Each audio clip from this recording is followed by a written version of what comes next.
An off-duty. This is a funny one, guys. Sort of.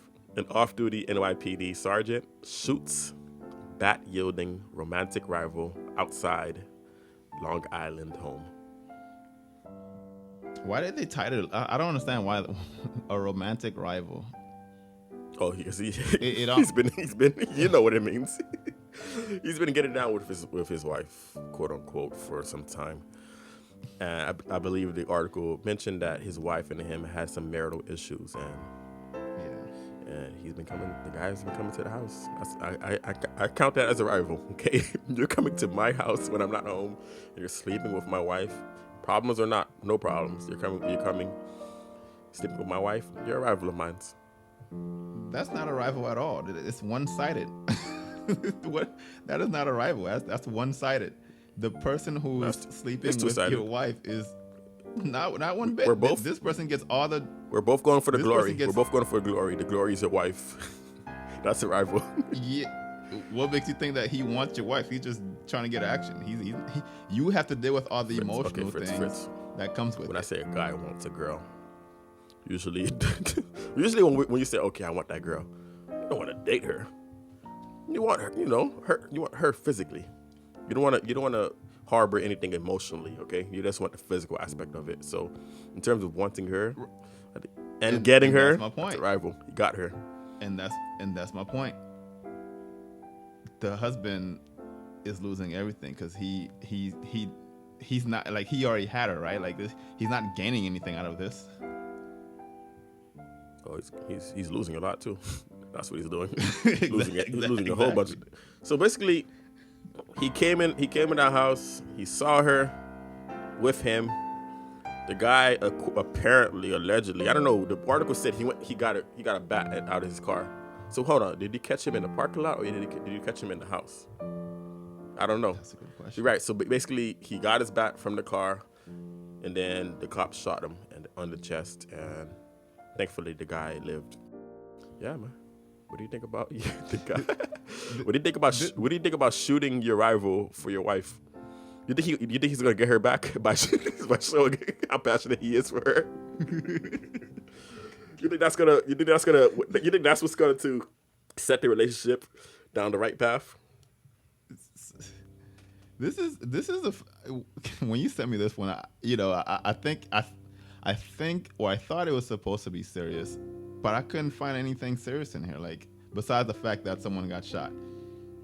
But this whole thing is like something that you see in a movie, right? You catch a guy sleeping with your wife, and this guy who's sleeping with your wife has the audacity to get mad and try to come back and hit you with a bat. Like, what is he mad about? The husband?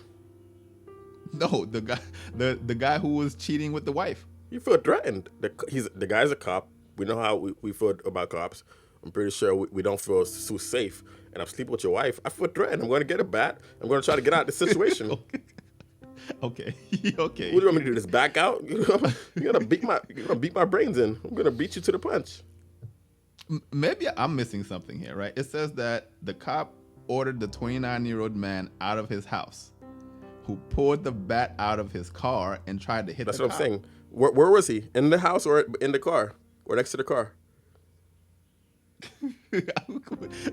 So that means this guy walked out the house, maybe butt naked, maybe with some clothes on, went to his car, got the bat. I don't know if the cop went outside to curse him out or he went back in the house to confront the cop. So here's the question. Who are you siding with on this one? First of all, fighting a guy that's butt naked is wild. I'm not fighting you. You win, bro. I'll fight you next time. Put your clothes on, then we fight. I'm okay, all right. That is wild, man. I don't. Can you imagine that? Do you remember the time when you told me you had the dream that some homeless guy was chasing you or something like that? Mm-hmm. Was he butt naked? What type of dream you think I'm having, Fritz? What type of dream? You were scared, right? What type of dream is ready. that? My goodness, Fritz, man. More of the story is don't shoot a guy when he's naked, man, because you're gonna have to see his naked dead body. In this case, he survived, but that on a serious. That's the that's the moral of the story. Yeah, pretty much.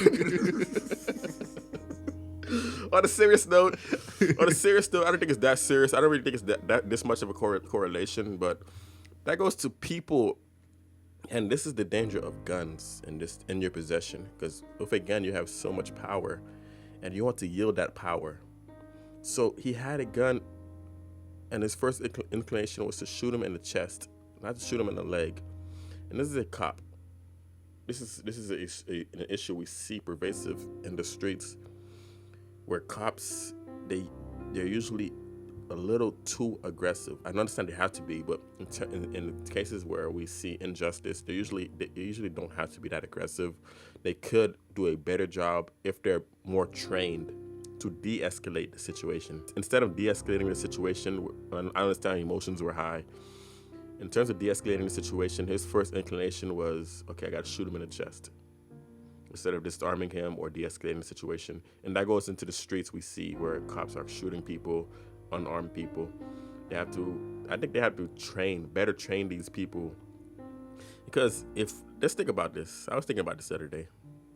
To be a doctor, you have to go. I have to disagree with you before you. I just want to throw that out there. Go ahead. No, I disagree in this case because this was a situation where this guy is in his house, sleeping with his wife, and like you mentioned, yeah, the emotions are high. You have to control your emotions. But not only were all of these happen, this guy was coming at him with a bat. That's what he says. That's what he says. But when you allegedly, I'm okay. You're right. This is all allegedly. When you shoot someone on the chest, you're shooting to kill. You're a cop. You're trained. You're highly trained. You can shoot him on the leg and disarm him. That's what I'm saying, and I'm just bringing that to situations we see in the streets, where they shoot to kill unarmed people. I'm not going to say a race or any ethnicity. I'm talking about in general, where we can de-escalate the situation. That goes to training.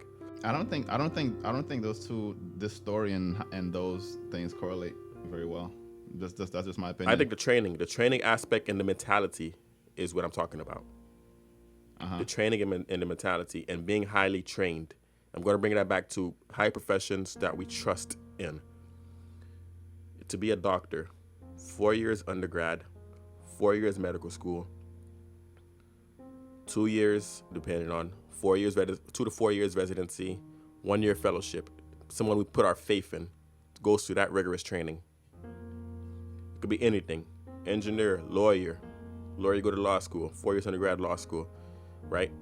In terms of a police officer we put our faith in, I don't think they're funneling the credentials needed to become an officer. And I don't think, even when they're there, I don't think they're training them more as rigorous as possible. I think they're undercutting a lot of these training aspects because, one, they're taking these people straight out the streets. Then I don't know if they're doing any psychological evaluations to funnel in terms of, okay, he's a good candidate, he's not a good candidate. The training is, I'm pretty sure if you want to, you can become a police officer with this dedication in terms of getting through that process of like the training and boot camp they do. In terms of being a doctor, they're going to literally pick out the best of the best to become that doctor. Obviously, there are screw-ups in doctors as well, but they're going to do their hardest to pick the best out of the best. I think there's a few things with that. Again, I disagree with how that kind of correlates with the story mentality at hand mentality and training. Second, he's not a regular person. He's not a regular person that we see. He's getting attacked by a bat, right? If you see a person, let's talk about a bar fight, an MMA fighter, highly trained, specific, and if he's in a bar fight with a drunk guy, usually a drunk fight, okay, two guys throwing punches, who cares? If you're highly trained and you see MMA fighter punching someone, that looks bad. But if it's a wise person, like a guy named Matt Serra, he beat GSP for the championship back in the days, and now he's a trainer for a bunch of fighters. So there's a viral video that went out where there's a drunk guy being belligerent in I forget, Benihana's or somewhere. In terms of not beating him up, what did he do? He took him down gently. He mounted him in terms of this is what he learned from jiu-jitsu. He mounted him till security guards came by. He was very pleasant. He didn't want to scare any because there's a lot of kids around. Didn't want to scare the kids. Okay. He was like, "It's all right, guys. It's all right. It's all right." When the guy was on the bottom, he's going crazy. Let me out. Let me out. Let me out. But he was gently because he's highly trained. There's not regular people we're talking about, Fritz. And then he disarmed the person like a trained professional, and he waited for police to come.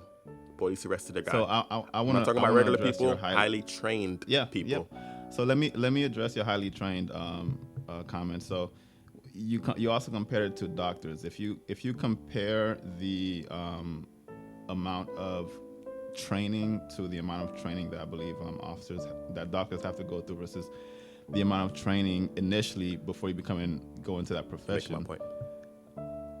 If you compare those two, they're not the same. My point, Fritz. Not only that, we need to we need to implement change in that system, because not the case of the guy, because this is an arbitrary point. Like, who cares? This is an isolated incident. I'm talking about that training leading to the field of practice, meaning the streets, and we've seen unarmed people being killed. That lends to the mentality I'm referring to, and the mentality has to be changed, and the training, the highly specific training, has to be changed. So I think you're leading towards benefiting my point. That conversation kind of went all over the place. Maybe that's why that's where the highly trained is the operative word. So you were saying that officers need to be more highly trained. Yes. Gotcha. And I think I was hung up on the story or the headlines. He's not a regular husband. He should be. I'm not saying he is. He should be. But he's not.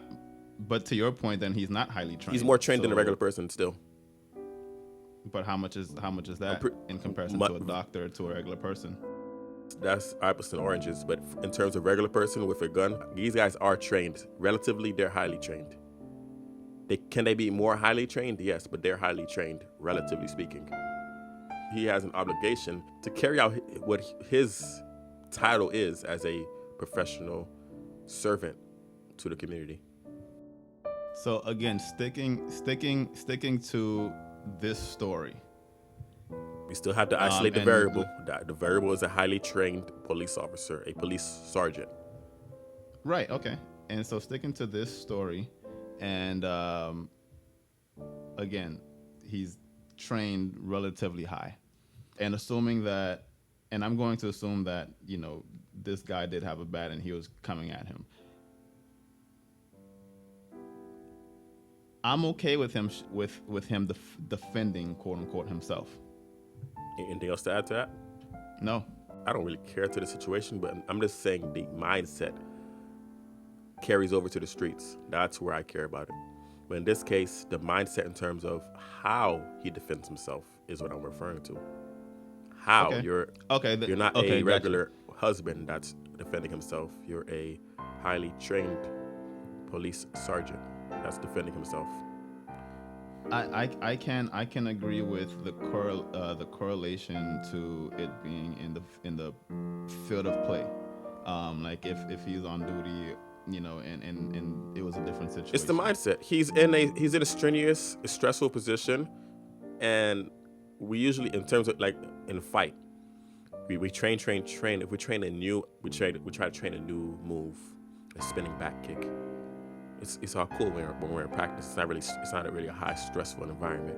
When we're in a fight, someone's throwing a punch to knock us out, and the coach tells me to throw a spinning back kick. I'm like, no, I can't do it. That doesn't go to my natural skill set or my natural inclinations. So in terms of going back to the guy, his natural inclination, his mindset, shoot to kill. That's what has to change in a highly trained, I'm gonna keep using that word, individual like a police officer, where he shot to kill, meaning he shot him in the chest to kill him. Okay, in that sense, I think he acted emotionally too. That's more emotional. In that sense, I can see where you're coming from. Right, I think that was more emotional too. Allegedly.